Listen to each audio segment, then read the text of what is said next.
What is going on, Facebook Live? Good to see you. Hopefully you're having an amazing afternoon doing whatever it is that you are doing.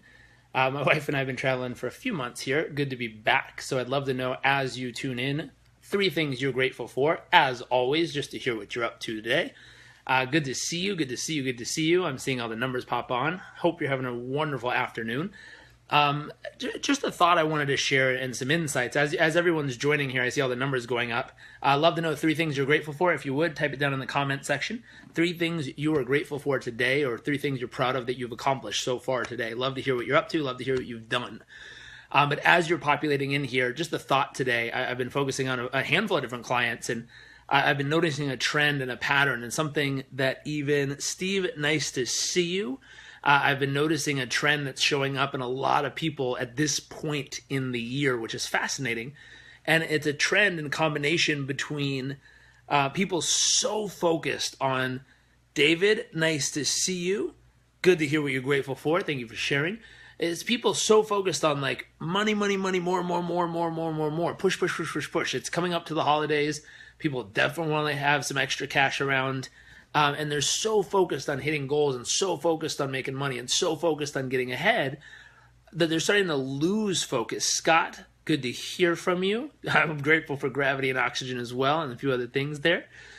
So what's interesting is they're so focused on hitting numbers and hitting goals and making money that they're losing focus on the thought of, Ravi, good to see you.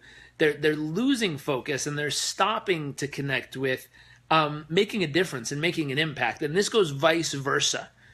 What's really interesting is when you get so focused and so honed in and so connected to more business, more sales, more money, more results, bigger, better, faster, hurry.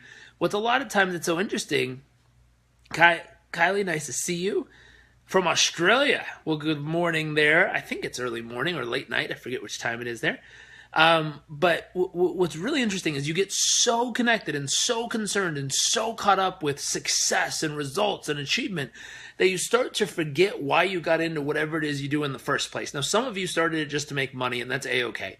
But for those of you who got into your business because it's your passion or your purpose or it's your art, your expression to the world, what's so fascinating is after so long, you'll start to get some progress, you'll start to make some money, you'll start to get some motion, and all of a sudden you'll get addicted to this success stuff. And you will get so hungry for it that everything else kind of disappears in your focus. Doesn't matter about your health, doesn't matter about your family, doesn't matter about anything else. Yes, you know they're important, yes, they matter, but you'll just work. Chad, good to see you.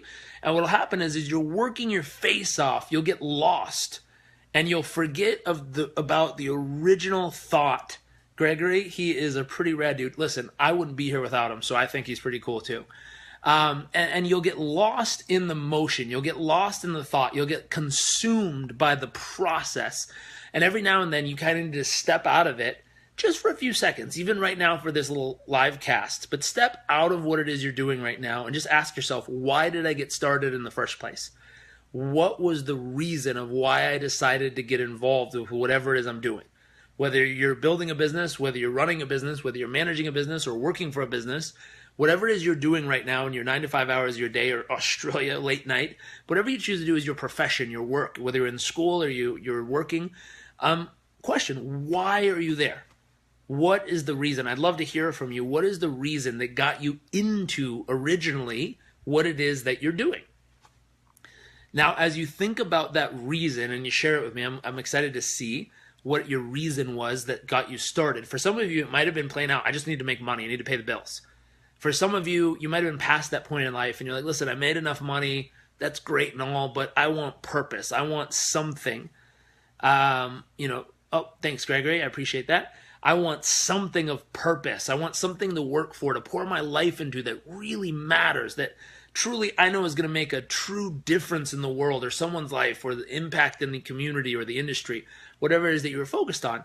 Maybe that's what got you into it. And just a quick question, but if you were, so David said, to help my family because they were going through a hard time. Well, that's a wonderful reason to get started. And for other people out there, why did you get started?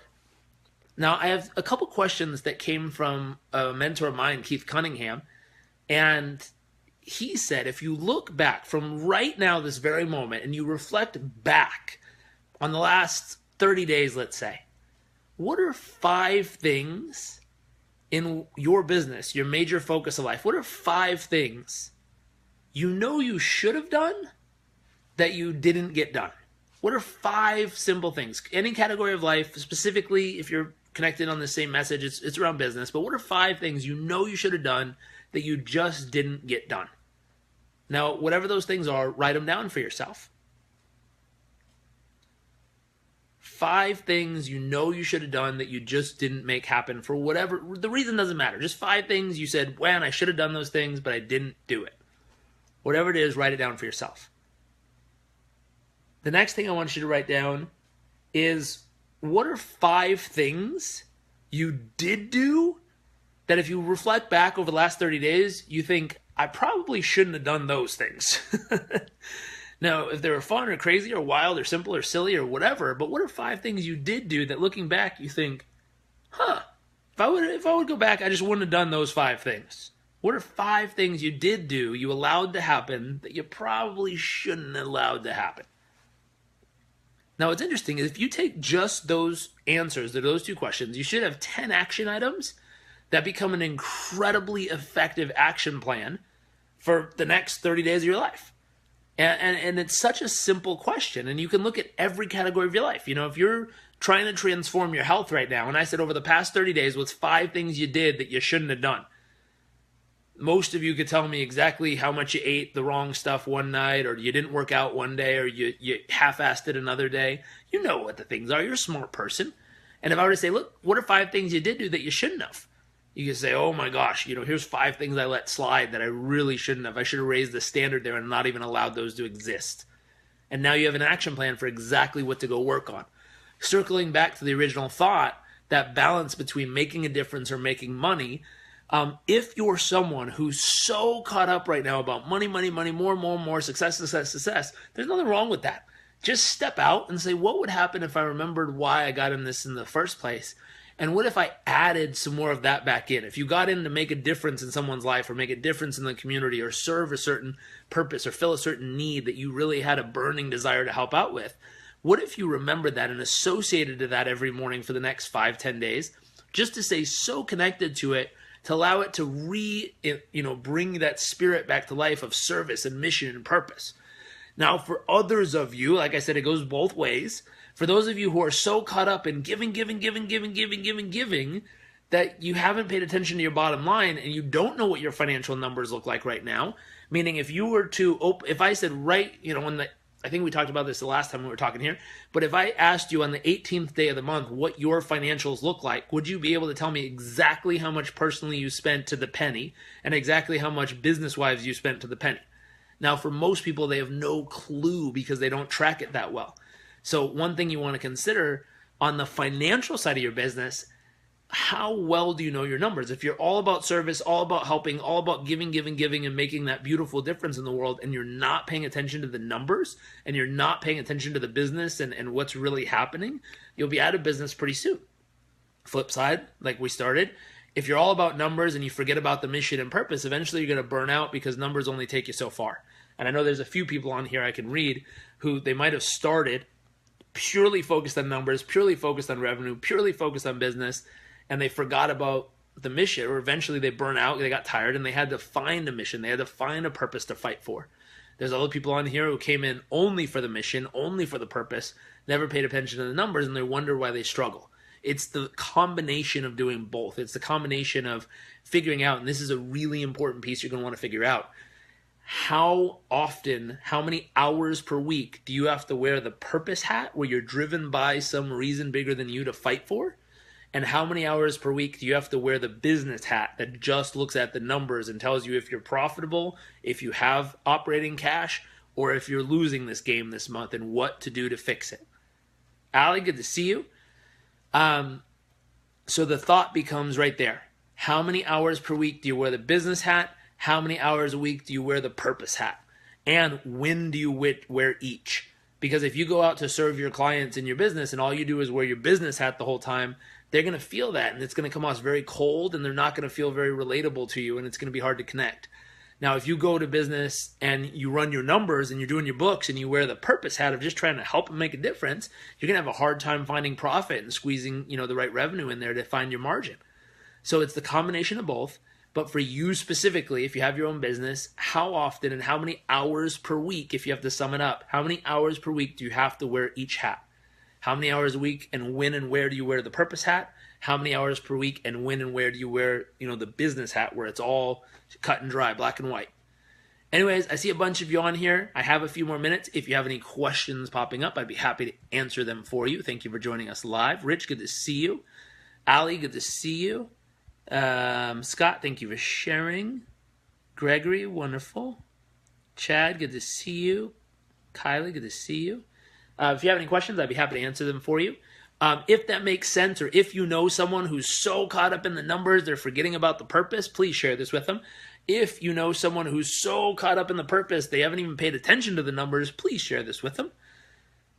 Karina, thank you. Have to put on my business hat? Absolutely. At some point, you got to put it on if you want a business. If you don't want to, and here's the other thing. If you don't want to run a business and you're all about heart and purpose, go join a nonprofit and go work for somebody and just be the service provider. Be the one who's giving, and let them figure out all the numbers and marketing. You can even work for a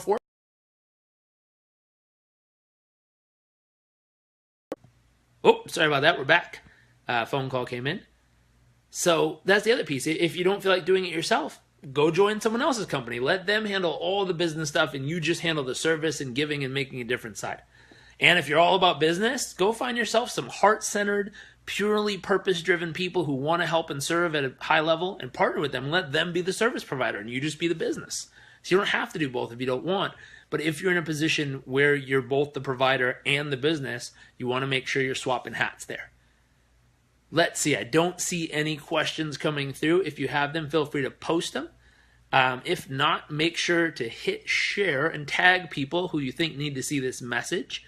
And if you do have any burning questions, feel free to send us a direct message here on Facebook, and we will do our best to include them in future sessions and answer them for you. Hope you have an amazing day. I'm trying to think if there's anything else that goes with it. I think that's a pretty short, sweet, and simple message. But just apply it, have some fun, and I'll see y'all tomorrow. See you later, everyone.